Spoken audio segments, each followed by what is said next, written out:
स्वस्ते श्री गणेशाय नमः। श्री सरस्वती नमः। ओम श्री परमात्मने नमः। श्री जानकी वल्लभ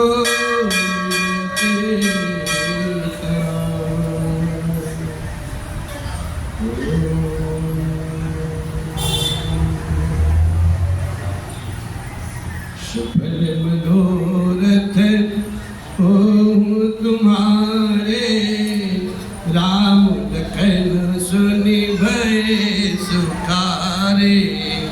सुफल मनोरथ हो तुम्हारे, राम लखन सुनि भय सुखारे। करि भोजन मुनि बर विज्ञानी, लगे कहन कछु कथा पुरानी। करि भोजन मुनि बर विज्ञानी, लगे कहन कछु कथा पुरानी। लगे कहन कछु कथा पुरानी। बोली राघव सरकार की जय। परिपूर्णतम परमात्मा भगवान राघव जो अपने भक्तों पे ऐसे ही अकारण ही दया करते रहते हैं, दीनबंधु दीनानाथ है। और मेरे बाबा भोलेनाथ, बाबा शिव और सबकी हाजिरी लगाने वाले भगवान के श्री चरणों में बाबा हनुमान जी महाराज ऐसे भगवान के पावन चरण में साष्टांग नमन बंदन। और सारे जगत को रास्ता दिखाने वाले इस मानस के महान रचनाकार कुछ बात गोस्वामी जी महाराज, और बिना गुरु के कुछ संभव नहीं हो पाता साहब। गुरु बिन भवनिधि तरई न कोई, जो विरंच शंकर समोई। और उन महान गुरुदेव भगवान के पावन पुण्य चरण में बार बार नमन बंदन करते हुए हम सभी साधक जन अपनी सखा मंडली के साथ अपने भगवान का आवाहन करते हुए भोले बाबा के इस दिव्य पंडाल में आज हम सब इस मानस सरोवर में डुबकी लगाएंगे। ये मानस सरोवर इतना निर्मल है, इसका थाह बाबा शिव नहीं लगा पाए। माँ सरस्वती नेति नेति कह करके चुप हो गई। सास शेष शारदा वेद पुराण इसका पार नहीं पा सके साहब। छोटा सा तुक्ष दास क्या पार पाएगा। बस भगवान की जो करुणा बरस रही है, गुरुदेव भगवान की जो कृपा है और आप सभी का जो स्नेह है, उसी स्नेह के वशीभूत होकर के भगवान की टूटी फूटी कथा अपनी तुच्छ वाणी से निवेदित करने की कोशिश कर रहा हूँ आप सभी के लिए। कथा उस समय की है जब मेरे राघव सरकार भैया लक्ष्मण के साथ उस वाटिका का भ्रमण करके और गुरुदेव भगवान के पूजन हेतु सूर्ण दल लेकर के आते हैं। जो जो घटना वहाँ घटित होती है, जो जो चरित्र भगवान राघवेंद्र करते हैं, सारा सकल वृत्तांत गुरुदेव भगवान के श्री चरण में समर्पित कर देते हैं। क्योंकि मेरे राघव तो मर्यादा की खान है ना,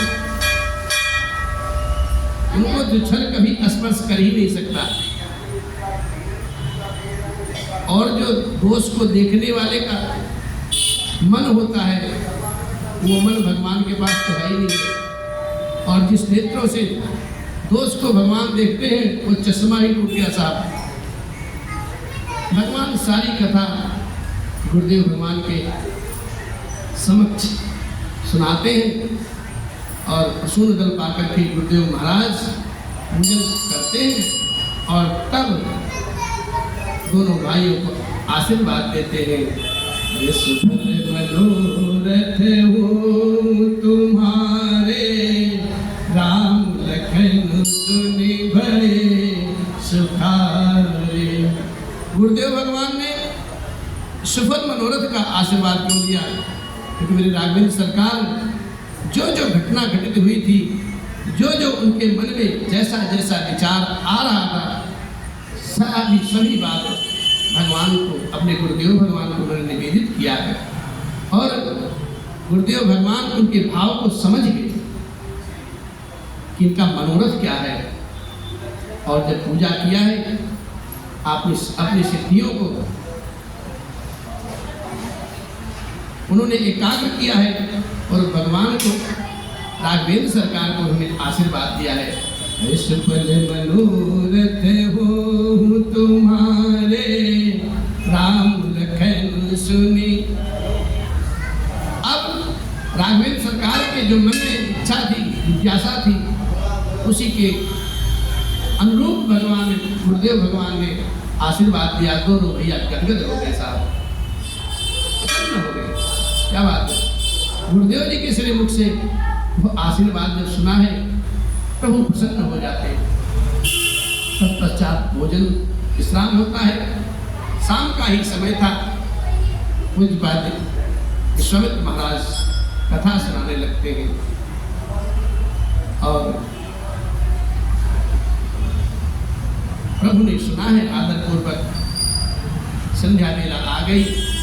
3 पंक्ति में पूरे दिन की चर्चा को स्वामी जी महाराज ने समेट दिया था। पूजा हुई, पूजा के बाद जलपान और सीधे भोजन। और कहते हैं भोजन मुनिवर विज्ञानी, लगे कहने कछु कथा पुरानी। इन 3 लाइनों में पूरे दिन का वृत्तांत गोस्वामी जी महाराज समेट देते हैं। यह गोस्वामी जी की लेखनी की ही प्रभुता है। आप कथा सुनते हैं और कई कथाकार उन लाइनों को तलाशते हैं, जैसे मैं तलाश रहा हूँ। और मैंने आपको क्या सुनाया, लेकिन बाल कांड तो ऐसा कांड साहब, तो बाल कांड ठीक तो हो जाए तो इंसान का, व्यक्ति का जवानी भी ठीक हो जाती है। अगर जवानी ठीक हो गई तो बुढ़ापा स्वतः सिद्ध हो जाता है। लेकिन होगा कब? जब भगवान के चरणों में अनुराग होगा तभी। संध्या आ गई साहब, संध्या आ गई। संध्या वंदन किया गया है। राम जी संध्या वंदन करने लगे। उन्होंने चंद्रमा जी को देखा है और चंद्रमा का तुलना जो है सिया जी के मुख से करने लगे। और तब जो जो भाव हुआ, चंद्रमा का दर्शन करके माँ के सुंदर रूप का स्मरण करते हैं राघव सरकार। अद्भुत प्रशंसा किया प्रभु ने। लक्ष्मण भैया को सुनाया है, लक्ष्मण जी मुस्कुरा रहे हैं। भगवान ने की प्रशंसा किया। रात्रि आई, आरती भई, भोजन विश्राम, प्रातः काल हुआ। एक पंक्ति में पूरा कथा संपूर्ण कर दी कुछ बात गोस्वामी जी महाराज। अब कथा आगे की तरफ बढ़ती है और आगे प्रातः काल होता है। प्रातः काल का जो नियम है, आज जनक जी राज्य के यहाँ वो सुंदर समय आ गया है कि अब जिस उद्देश्य से सारे राजा वहाँ पधारे थे और वशिष्ठ जी महाराज अपने दोनों शिष्यों के साथ वहाँ पे पधारे हैं और जनक राज जी की विशेष अतिथि गृह में विश्राम कर रहे हैं। जनक जी का आदेश हुआ है, सतानंद महाराज जी आते हैं और गुरुदेव विश्वामित्र जी के श्री चरण में वंदना करके आदर पूर्वक सारा कथा सुनाते हैं। प्रभु आपको राजा जनक जी ने बुलाया है। और विश्वामित्र जी राघवेंद्र सरकार से कहते हैं था चलो, राजा विदेह ने बुलावा भेजा है, अब हमें वहां चलना चाहिए। मुझे पाद गोस्वामी जी महाराज बड़े भाव से लिखते हैं, सतानंद पद बंद प्रभु बैठे गुर पही जाय, चलहु तात मुनि कहु तब, पठवा जनक बुलाय। चलहु तात मुनि कहु तब, पठवा जनक बुलाय। ऋषि स्वयंवर देखिए जाई, इसका ही दम दे बढ़ाई। लखन कहा जस भाजन सोई, नाथ कृपा तव जा पर होई। लखन कहा जस भाजन सोई, नाथ कृपा तव जा पर होई। विश्वामित्र महाराज जी कहते हैं काक अब चलो, और चल करके सिया जी के स्वयंवर को देखना चाहिए। देखिए ईश्वर किसको यह बड़ाई देते हैं। लक्ष्मण भैया हाथ जोड़ करके गुरुदेव भगवान के सामने बोल पड़ते हैं, नाथ जिस पर आपकी कृपा रहेगी ना वही बड़ाई का पात्र होगा। बोलिए सर गुरुदेव भगवान की। जिस पर गुरु जी की कृपा है ना वो कुछ भी कर सकता है। और कहने का भाव ये था उनका, धनुष तोड़ने का जो श्रेय है उसी को ही प्राप्त होगा। अब आप लोग अपने आप को अनुमान लगा लीजिए मन में कि विश्वामित्र महाराज जी का प्रेम और आशीर्वाद किसके ऊपर है। और ये वाणी सुन करके विश्वामित्र महाराज जी प्रसन्न चित्त हो जाते हैं, फिर आशीर्वाद देते हैं। अरे हर से मुनि सब सुनी बरबानी, दीन आशीष सब ही सुख मानी। मुनि मुनि वृंद समेत कृपाला, देखन चले धनुष मखसाला। मुनि मुनि वृंद समेत कृपाला, देखन चले धनुष मखसाला। इस श्रेष्ठ वाणी को सुन करके विश्वामित्र महाराज प्रफुल्लित हो जाते, प्रसन्न हो जाते। सभी ने सुख मान करके आशीर्वाद दिया है। फिर मुनियों के समूह से कृपाल राघवेंद्र जी महाराज धनुष यज्ञशाला देखने को लिए चल पड़ते हैं। अब रणभूमि में जब दोनों भाई पहुंचते हैं, वहाँ की गति देखी कैसी होती है। रणभूमि आए दो भाई, अस सुधि सब पुरवासी निपाए। रंगभूमि आए दो भाई, अस सुधि सब पुरवासी निपाए। चल सकल गृह काज विसारी, बाल जुबान जरठ नर नारी। चल सकल गृह काज विसारी, बाल जुबान जरठ नर नारी। देखे जनक बेर भय भारी, शुचि सेवक सब लेहकारी। तुरत सकल लोगन पही जाहू, आसन उचित देहु सब काहू। आसन उचित देहु सब काहू। जब वहाँ के नगर के नर नारी ऐसा समाचार सुनते हैं कि रंगभूमि की शाला में दोनों भैया बाबा विश्वामित्र जी महाराज जी के साथ पधारे, तब उस समय बालक, जवान, वृद्ध, स्त्री, पुरुष सभी घर के सभी काम काज को छोड़ करके यज्ञशाला की तरफ दौड़े चले आते हैं। इसलिए भगवान का दर्शन करने के लिए आते हैं। जब जनकराज जी महाराज जी ऐसी भीड़ देखते हैं तो जो उनके विश्वास पात्र सेवकगण हैं उनको बुलवाया है और कहा तुम सब तुरंत सब लोगों के पास जा करके और सब किसी को यथा योग्य आसन दो, पधरवाओ, वहाँ पे विराजित कीजिए। और इस प्रकार से जनकराज महाराज जी का जब आदेश होता है सारे सेवक लग जाते हैं सबको।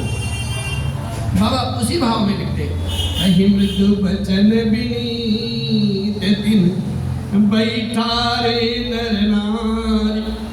उत्तम मध्यम नीच लघु निज निज थल अनुहार। उन सेवकों ने सबको कोमल और नम्र वाणी बोल बोल करके उत्तम, मध्यम, नीच और लघु सभी श्रेणी के स्त्री पुरुषों को अपने अपने यथा योग्य स्थान पर बैठाया। अब सभा सुसज्जित हो गई साहब, और बाबा यहाँ लिखते हैं, उसी समय दोनों पुरुष सिंह वहाँ पर पहुँचते हैं और ऐसा मालूम होता है कि उनके अंग अंग पर मानो साक्षात मनोहरता ही उनके शरीरों पर छाई हुई है। राजे कुंवर तेहि अवसर आए, राजे कुंवर तेहि अवसर आए, मनहु मनोहर तातन छाए, मनहु मनोहर तातन, गुण सागर नागर पर बीरा, गुण सागर नागर पर बीरा, सुंदर श्यामल गौर शरीरा, सुंदर श्यामल गौर शरीरा। उसी समय राजकुमार राम और लक्ष्मण भैया उस सभा मध्य में पधारे हैं। वो ऐसे सुंदर हैं, शुभीले हैं, लुभीले हैं, मानो साक्षात मनोहरता ही उनके शरीरों पर छा रही है। साहब सुंदर सांवला और गोरा उनका शरीर है। वे गुणों के समुद्र, चतुर और उत्तम वीर हैं साहब। और वहाँ के जो राजाओं के समाज ऐसे सुशोभित हो रहे थे, मानो तारागणों के बीच में दो पूर्ण चंद्रमा उदय हो गए हो साहब। राज समाज विराज तरोरे, उडगन महु जनु जुग वेद पूरे, राज समाज विराज तरोरे, उडगन महु जनु जुग वेद पूरे। मानो तारागणों के बीच में दो पूर्ण चंद्रमा साक्षात उदय हो गया हो, ऐसे भगवान की शोभा है।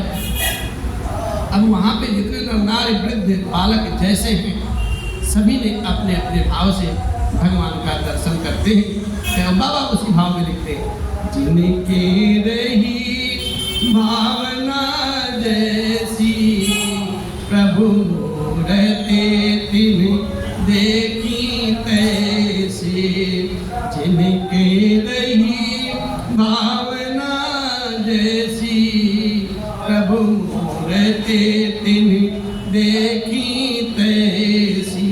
जैसी जिनकी भावना है प्रभु, वैसे ही उसी मूर्ति में भगवान का दर्शन कर रहे हैं। लोग कैसे कैसे देख रहे हैं।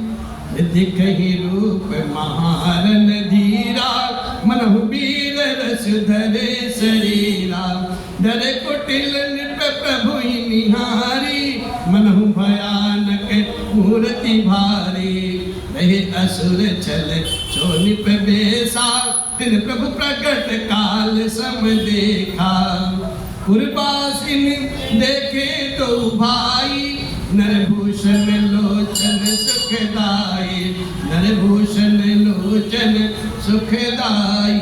जो वहाँ पे महान महान रणधीर राजा लोग बैठे थे, श्री राघवेंद्र सरकार के रूप को ऐसे देख रहे हैं, मानो स्वयं वेदस धारण करके शरीर धारण किए हुए प्रकट हो गए वहाँ पे। और जो कुटिल राजा थे, जो कुटिज्ञ थे, वो प्रभु को देख करके ऐसे डर गए जैसे कोई बड़ी भयानक मूर्ति प्रकट हो गई हो।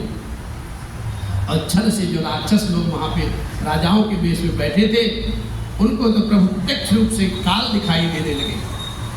और नगर वासियों ने दोनों भाइयों को ऐसे ऐसे देखा है कि मनुष्य के भूषण रूप और नेत्रों को सुख देने वाला राघवेंद्र सरकार को देखने लगे।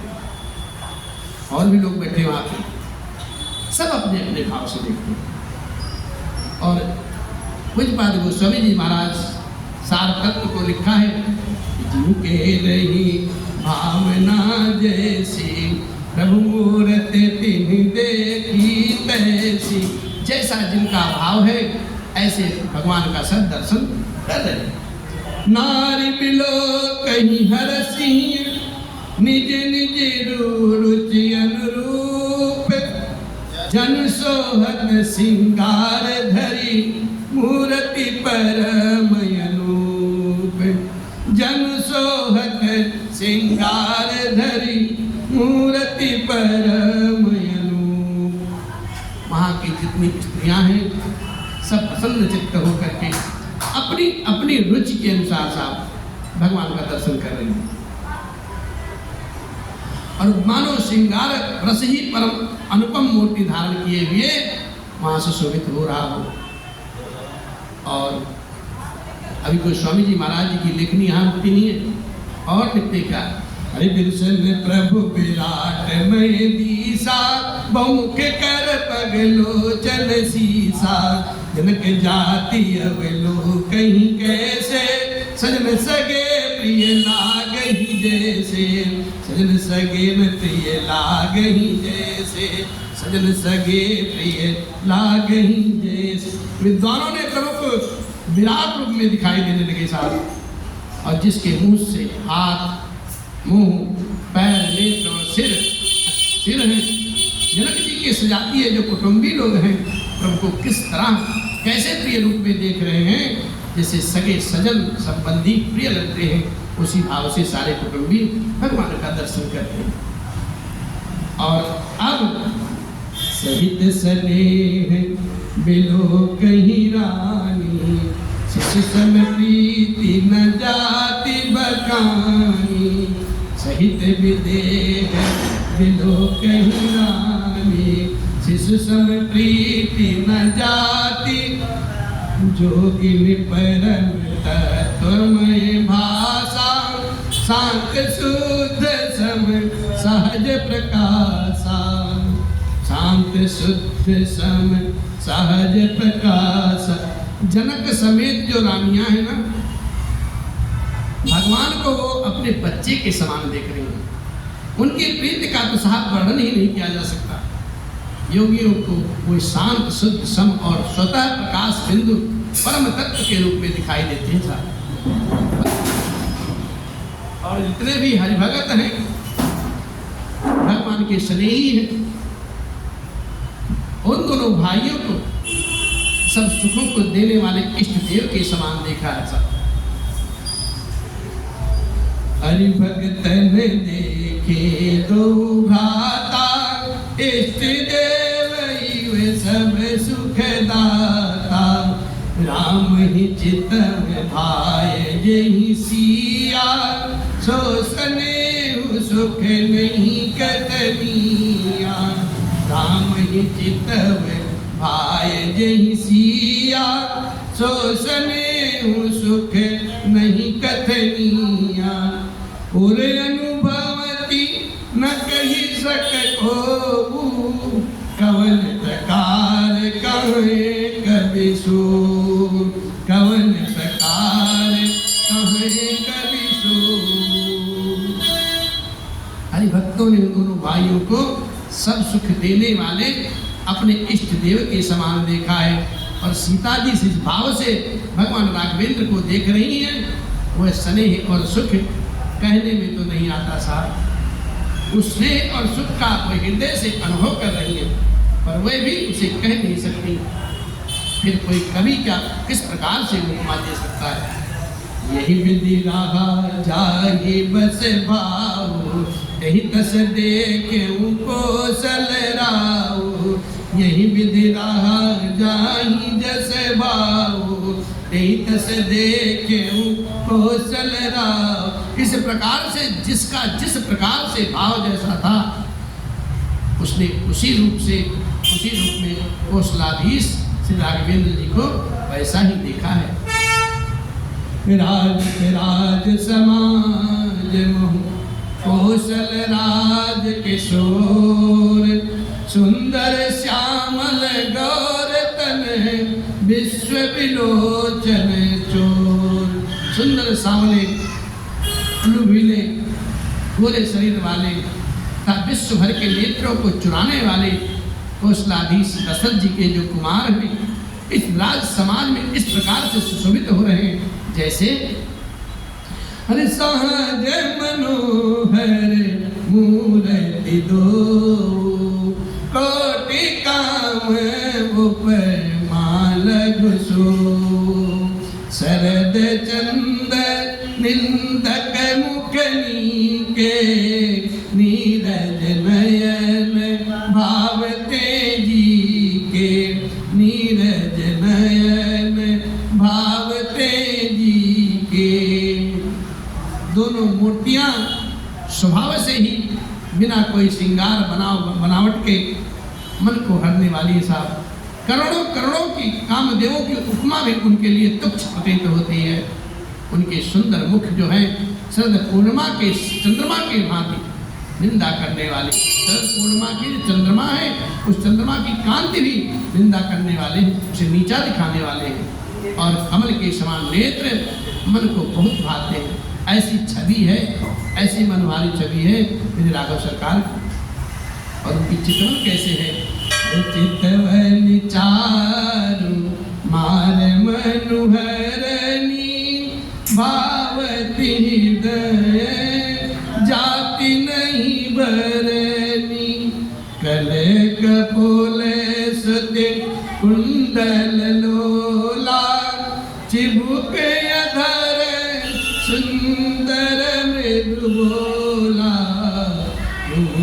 बंधो कर निंदक हासा भ्रकुटी विकट मनोहर नासा भाल तिलक भाल विशाल तिलक झलकाई कच बिलो की अली अवली लजाई पीते चौतनी सिरनी सुहाई कुसुम कली बीच बीच बनाई देखे रुचिर कंबुकल गीवा जनुत भुवन सुषमा की सीवा जनुत भुवन सुषमा की सीवा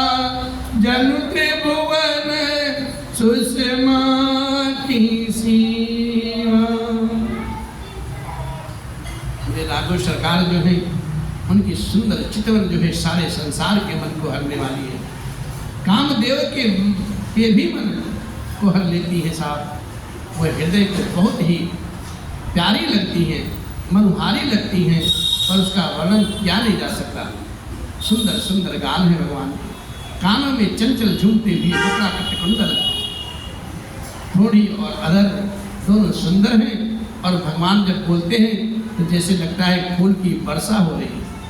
उनकी कोमल वाणी, हंसी मुस्कान कैसी है राघव की, चंद्रमा की किरणों का तिरस्कार करने वाली,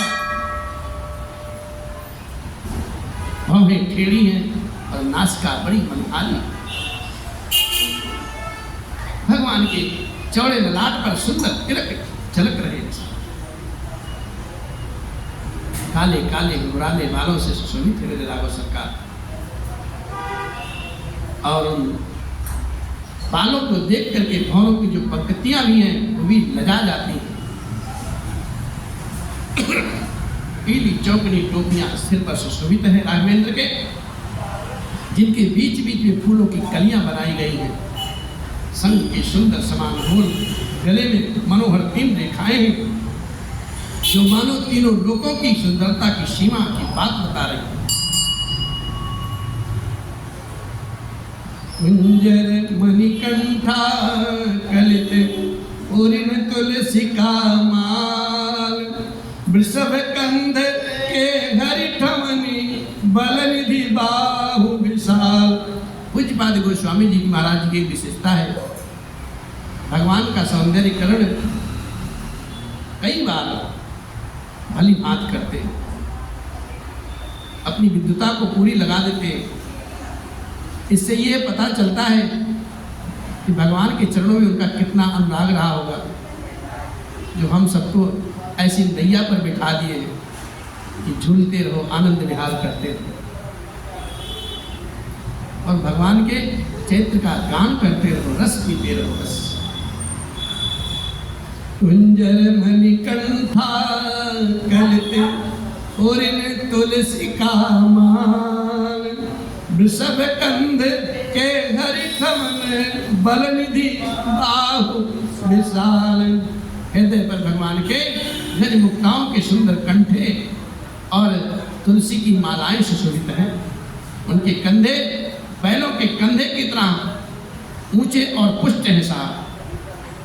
एड़ी उनकी खड़े होने की शान जो है सिंह को भी लजा देता है, और उनकी विशाल भुजाएं एवं बल का क्या कहना साहब, अपार बल है भगवान के पास। कट तु नीर पीत पट बांधे, कर सर धनुष बाम पर कांधे, इत जग उपवीत सुहाए, नख सिख मंजू छवि छाए। कमर में सुंदर तरकस है और पीताम्बर बधा हुआ सा। दाहिने हाथ में भगवान के बाण और बाएं सुंदर कंधों पर धनुष है तथा पीले पीले यज्ञोपवीत जो जनेऊ है वो भी सुशोभित हो रहा है। नख से लेकर के शिखा तक भगवान के सभी अंग सुंदर है, मनोहारी है, उन पर महान शोभा छाई जाती है। ऐसे रूप को देख करके सारे जन बलिहारी जाते हैं। और कोई कोई सखियां कहती हैं भगवान को नजर ना लग जाए, इस भाव से देख लोग सब भये सुखारे, एक टकलोचन चलत न तारे, हर से जनक देखे दो भाई, मुनिपद कमल गहे तब। क्या बात, ऐसे दोनों जोड़ी को देख करके सभी लोग सुखी हो जाते, हर्षित हो जाते। एक टक निमेष शून्य है और तारे जो पुतलियां हैं वो चलती नहीं साहब, सब एक टक देखते रहते हैं। और जनक राज जी दोनों भाइयों को देख देख करके प्रफुल्लित हो जाते हैं, हर्षित हो रहे हैं। तब उन्होंने जाकर के मुनि के श्री चरण में प्रणाम किए, चरण पकड़ लेते हैं और कहते हैं करी विनती निज कथा सुनाई, रंग अवनि सब मुनि दिखाई, जहाँ जहाँ जाहि कंवर बर दो, तहाँ तहाँ चकित चितऊ सब। जनक राज जी महाराज विश्वामित्र जी के चरण पकड़ लेते हैं और सब कुशल क्षेम बताते हैं, पूछते हैं। और फिर जो रंगभूमि है, गीशाला है, वो सब तो दिखाते हैं। और मुनि जी के साथ साथ दोनों भैया भी, वो राजकुमार जहाँ जहाँ जाते हैं सभी लोग उनको आश्चर्यचकित के साथ देखते हैं। सब भगवान का दर्शन कर रहे हैं। और जब भगवान ने ऐसा देखा है, निज निज रुखे राम ही सब देखा, ओ न जान कछु मरम विशेखा। सबने राम जी को अपनी अपनी ओर ही, क्या बात है, ये भगवान की माया है। जब बारागमन सरकार देखे सब हमको देखना चाहते हैं, तो जिस जिस रूप में जैसे जैसे भगवान को लोग मान रहे थे, जान रहे थे, उसी उसी भाव में सभी के समक्ष एक ही पल में भगवान सबको दर्शन दे देते हैं। सबके मन के मर्म को जान जाते हैं और भगवान के मर्म को कोई नहीं जान पाता साहब, सबको दर्शन देते हैं। और इधर विश्वामित्र महाराज जी राजा जनक जी से कहते भली रचना, भली रचना मुनि ने पैसन कहू, राजा मुदित महा सुख लेऊ, राजा मुदित महा सुख लेऊ। पूरी व्यवस्था को देख करके गुरु विश्वामित्र महाराज जी जनक राज जी से कहते राजन उत्तम, अति उत्तम, बहुत बढ़िया व्यवस्था आपने की है। और जब विश्वामित्र द्वारा अपनी प्रशंसा सुन के जनक जी महाराज गदगद हो जाते, प्रफुल्लित हो जाते, बहुत सुख पाते, ऐसा लिखा है। फिर उनको आदर सहित एक सुंदर विशाल मंच पर आसीन कराया जाता है और उन्हीं के साथ दोनों राजकुमार भी बैठे। सब मंचन ते मंचु एक सुंदर विशद विशाल, मुनि समेत दो बंधुता बैठा रे महिपाल। सब मंचों से एक मंच अधिक दिव्यमान, अच्छा, सुंदर, उज्जवल और विशाल बनाया गया था। स्वयं राजा ने मुनि सहित दोनों भाइयों को उस पर आसीन कराया है, विराजित किया है। और फिर प्रभु ही देखी सब कहीं हारे, जनुरा केस उदय भय तारे, असि प्रतीत सबके मन माही, राम चाप तो रब सक नाही, राम चाप तो रब सक। प्रभु को देख करके सारे राजा अपने हृदय में ऐसे हार गए, ऐसे निराश और उत्साहहीन हो गए कि जैसे पूर्ण चंद्रमा के उदय पर जो तारे होते हैं, टिमटिमाते रहते हैं, वो प्रकाशहीन हो जाते हैं। भगवान के तेज को देख करके सबके मन में ऐसा विश्वास हो गया, इस राघवेंद्र ही इस पिनाक का भंजन करेंगे, इसमें तनिक भी संदेह नहीं। और कहते हैं, बिनु भंजहूँ भवदनु से विशाला, मेरी सिय राम उर माला, अस विचारे गवनहु घर भाई, जसु प्रताप बलु तेज गवाई। इधर उनके रूप को देख करके सबके मन में यह भरोसा हो गया, यह निश्चय हो गया कि शिव जी के विशाल पिनाक को जो संभव है कि टूट ही ना सके, और बिना तोड़े भी सीता जी श्री रामचंद्र के गले में जयमाला डाल देंगी। सारे राजा ऐसा विचार करने लगे और कहने लगे, हार दोनों तरफ से हमारी ही है। ऐसा भी राजा जनक कह सकते हैं कि इस विशाल धनुष को तोड़ने की जरूरत नहीं है, और बिना तोड़े ही सिया जी वर्ण कर सकती हैं भगवान राघवेंद्र का। और एक तरफ वही राजा लोग कहते हैं, इसमें तनिक संदेह नहीं है, राघवेंद्र सरकार ही इस धनुष को तोड़ेंगे।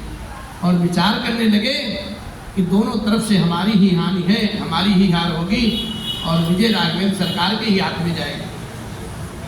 ऐसा सोच के कहने, भाई ऐसा विचार करके यश प्रताप बल और तेज को गवाकर अपने अपने घर को चलो। अस विचार गौनहु घर भाई, जस प्रताप बल तेज कमाई।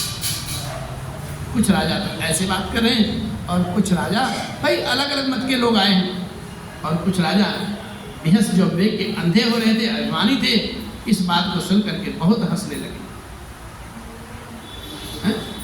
बेहसे अपर भूप सुनि बानी, ये अविवेक अंध अभिमानी, बेहसे अपर भूप सुनि बानी, ये अविवेक अंध अभिमानी, तोरहु धनुष ब्याहु अवगाहा, बिनु तोरे को कुंवरी बियाहा, बिनु तोरे को कुंवरी बियाहा।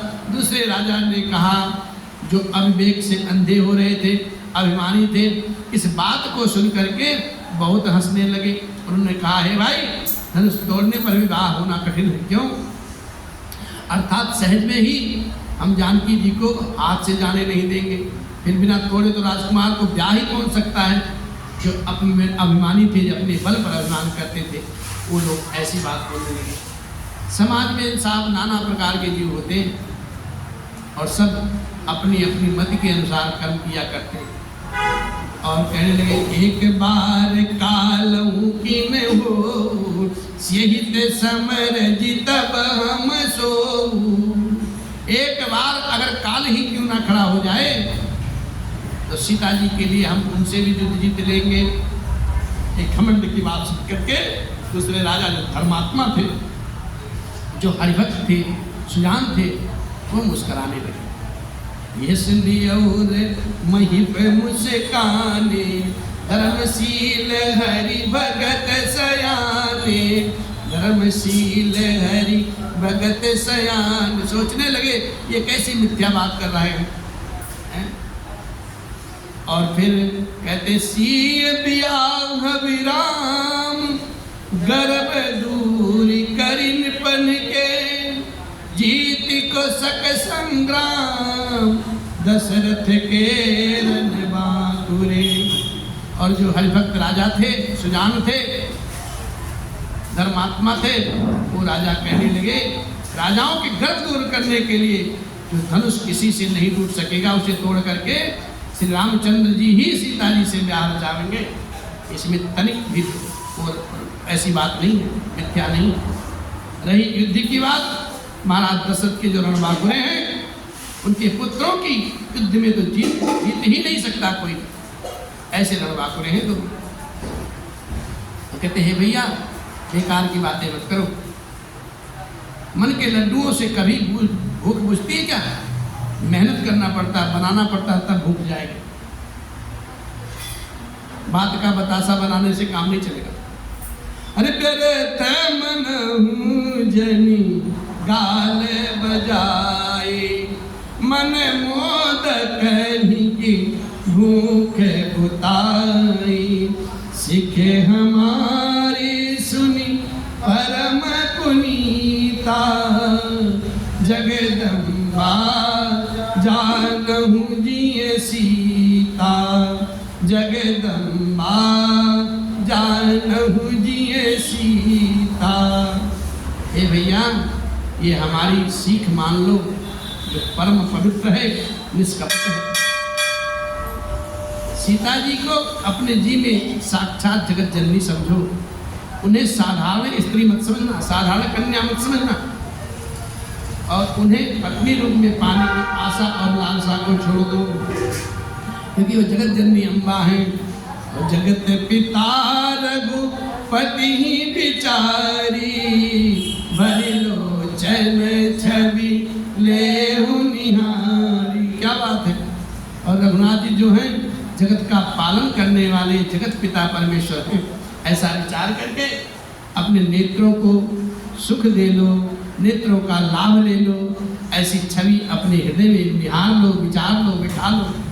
और इतना ही नहीं, ये जो दोनों है ना, ऐसे वैसे नहीं है, साधारण नहीं है। ये रहते कहाँ है, ये भी सुन लो।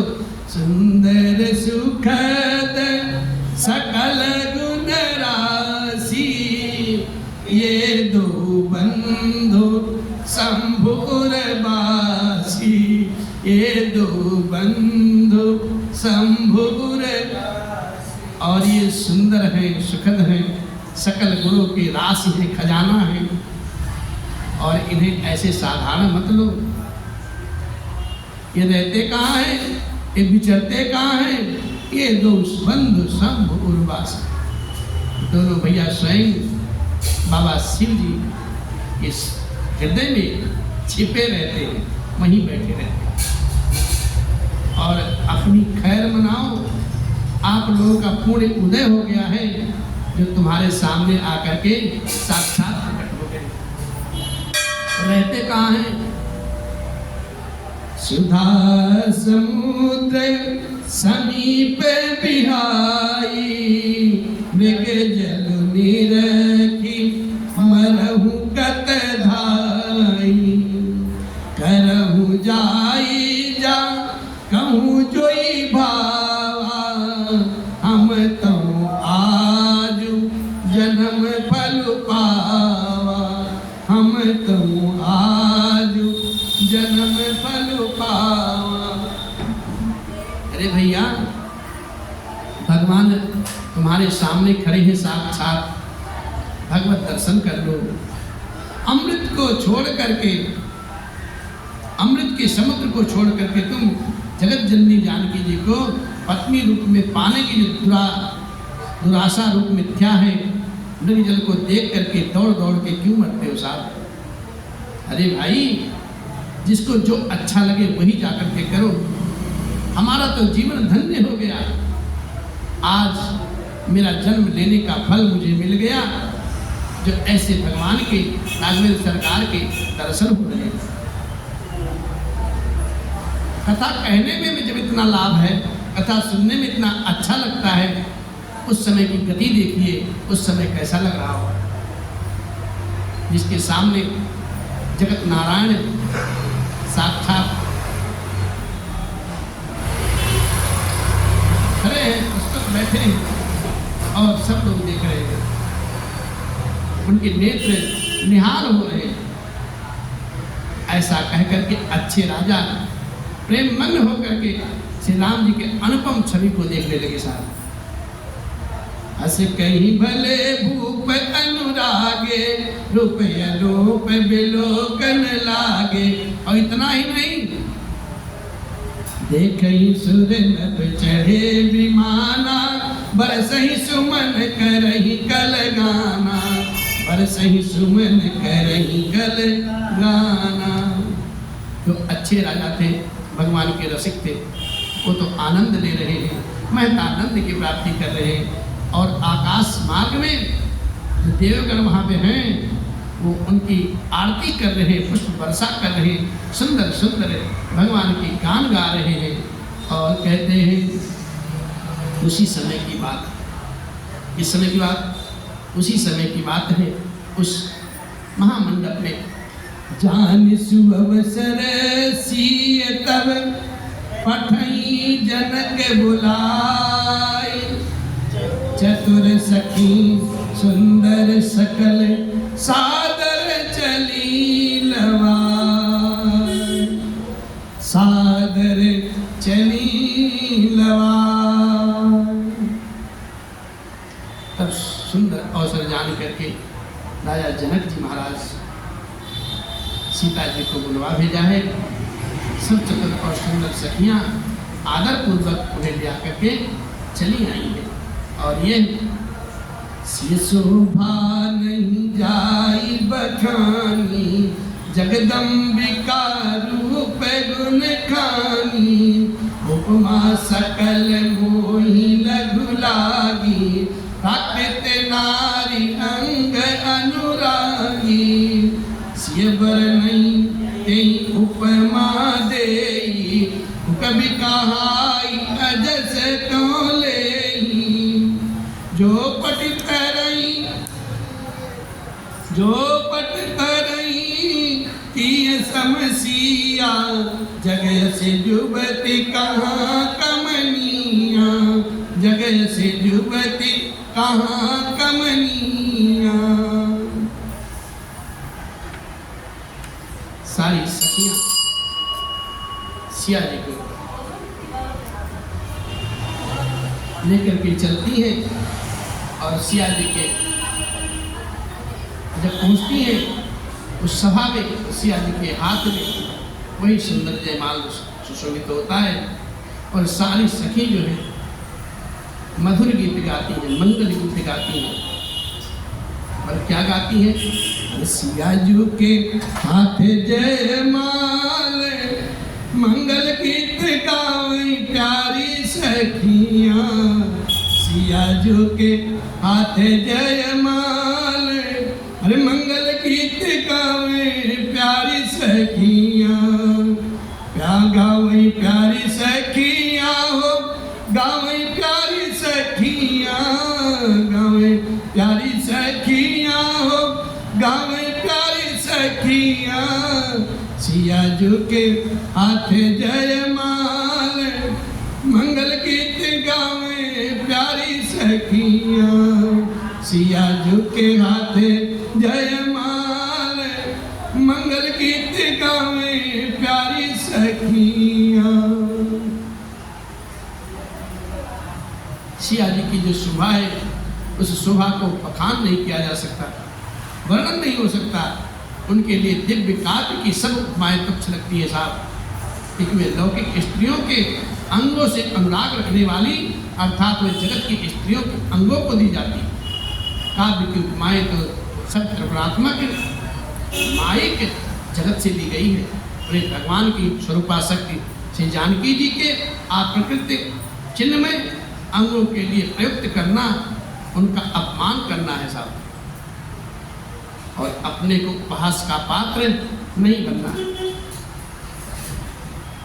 इसलिए ये शोभा नहीं जाई बखान, जगदम्बिका रूप गुण खान। उपमा सकल मोहि लघु लागी, ताकत नारी अंग अनुरागी। सिय बर नहीं ते उपमा दे, तो कभी कहाई अजस कौले। जो पट तरई थी समसिया, जगयसी जुबती कहाँ कम। सीता जी के वर्णन में उन्हीं उपमाओं को देख करके कौन कवि कवि कहलाएगा और अपजस का भागी बनेगा। अर्थात सीता जी सभी उपमाओं से परे हैं साहब। उपमाओं का प्रयोग करना तो अच्छे कवि को अपने पद से च्युत होना पड़ेगा और अपकीर्ति को बोल लेना। कोई भी सुकवि ऐसी नादानी एवं अनुचित कार्य नहीं करेगा। यदि किसी स्त्री के साथ सिया जी की तुलना की जाए तो जगत में ऐसी सुंदर युवती है ही कहाँ जिसकी उपमा उन्हें दी जाए।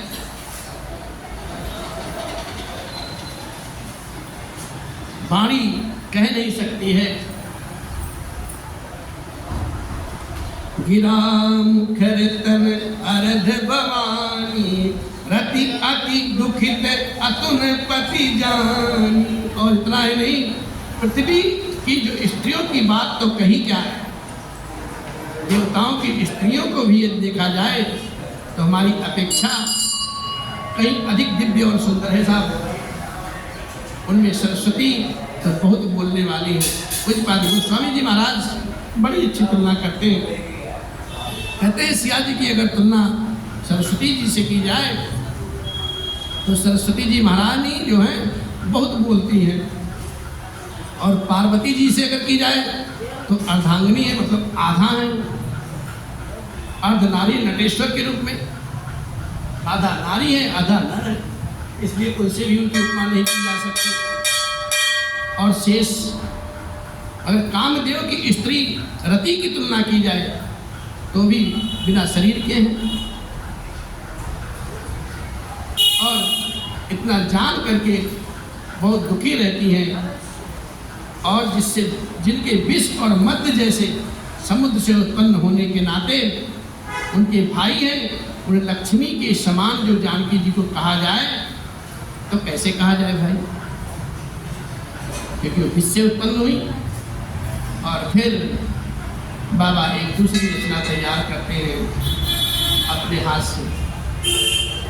जो छवि सुधा पयोनि भी होई, परम रूप कमय कच्छप सोई। शोभा रजु मंदर सिंगारू, मथय पानी पंकज निज मारू। पूज्यपाद गोस्वामी जी महाराज जब सिया जी की उपमा देते देते थक गए और कोई उनको दिखाई नहीं पड़ा, सूझ नहीं पड़ा, तब उन्होंने अपनी सिया जी की उपमा नहीं कर दी। ऐसी उपमा देते हैं कि यदि छवि रूपी अमृत का समुद्र हो, छवि रूपी अमृत का समुद्र हो, परम सौंदर्य, परम रूप कहते नहीं बनता साहब, बड़े सावधान है बाबा। और उस परम रूप में वो कठोर कच्छप नहीं जो समुद्र मंथन में था, परम रूप का कच्छप बैठा, सुंदर कच्छप बैठा, और शोभा की रस्सी बनाई जाए, सिंगार रूपी मंद्राचल पर्वत हो, परम रूप में कच्छप की पीठ पर पधरा दिया जाए। बड़े भाव से लिखे। और कामदेव अपने कोमल हाथ से शोभा की रस्सी बनाकर उस छवि रूपी अमृत के समुद्र का मंथन करें, तब जो लक्ष्मी जी उत्पन्न होगी ना वहाँ से, उनके सौंदर्य को देख करके माँ की तुलना में कभी लोग कहने में भी संकोच करेंगे कि लक्ष्मी जी मेरी सीता मैया जैसी, ऐसी सुंदर मेरी माँ है। इसलिए तो गोस्वामी जी महाराज ने कहा है, माँ किसी की भी हो तो माँ ही होती है साहब, और माँ की छवि कोई दूसरा ले ही नहीं सकता। और इस प्रकार से यही विधि उपजेला जब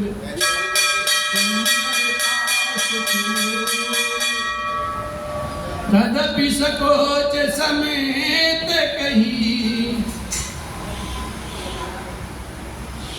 मैया की जो उपमा आई है ना, माँ का जगह कोई नहीं ले सकता। अब बाबा लिखते हैं यही विधि उपजे लक्ष्य जब सुंदरता सुखनूर तदपि सकोच समेत कभी कहसीय। माँ एक शब्द आया है, माँ। माँ का जगह कोई ले ही नहीं सकता साहब, चाहे किसी की भी माँ हो। और यहाँ तो जगत जननी की माँ की बात चल रही है।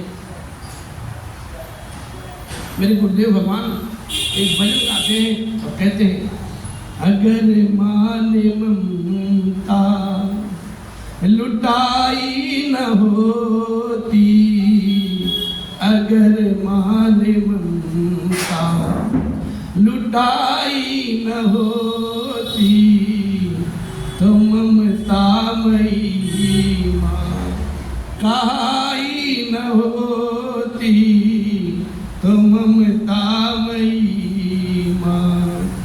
अरे द्वारे पर आए हैं हमें भी निहारो, द्वारे पे आए हमें भी निहारो, सोई हुई मैया तकदीर संवारो, सोई हुई तकदीर को संवारो।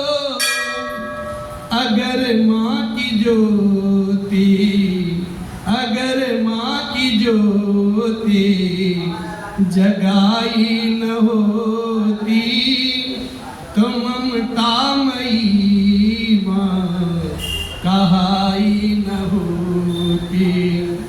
अगर माँ ने ममता लुटाई न होती।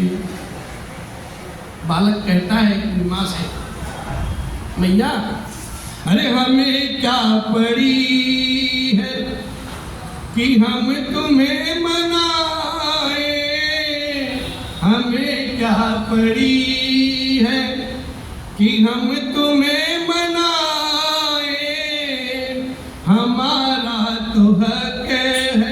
क्या बात है? अरे हमारा तो हक है कि हम रूठ जाए, हमारा तो हक है कि हम रूठ जाए। अगर माँ मनाने आई न होती, अगर माँ मनाने आई न होती, तो ममतामयी माँ कहाई न होती। अगर माँ ने ममता लुटाए न। और बेटा मैया के सामने कहता है, भक्त भगवान के सामने कहता है, माँ अरे फटकार देना या दुत्कार देना, फटकार देना या दुत्कार देना, मगर भोली माँ तुम लाल को प्यार देना, मगर भोली मैया लाल को प्यार देना। अगर मान बिगड़ी बनाई न होती, अगर मान बिगड़ी बनाई न होती, तो ममतामयी माँ कहाई न होती, तो ममतामयी माँ कहाई न होती। बोले राघव सरकार की जय। आज भाव में आगे बढ़ गए और माँ का याद आ गया। माँ तो माँ। इस प्रकार से माँ की ममता से ही हमारे वीर, हमारे अंदर प्रेम अवतरण होता है। माँ का ऋण हम कितना भी जन्म लें उसको चुका नहीं सकते, इसलिए माँ का मन तो कभी दुखाना नहीं चाहिए साहब। और जगत की माँ जगदम्बा माँ के पास बैठी हैं, सब समाज शांत है। जनक राज जी महाराज ने गुरुदेव भगवान से अनुमति मांगी है तत्पश्चात कार्यक्रम आगे बढ़ाने का।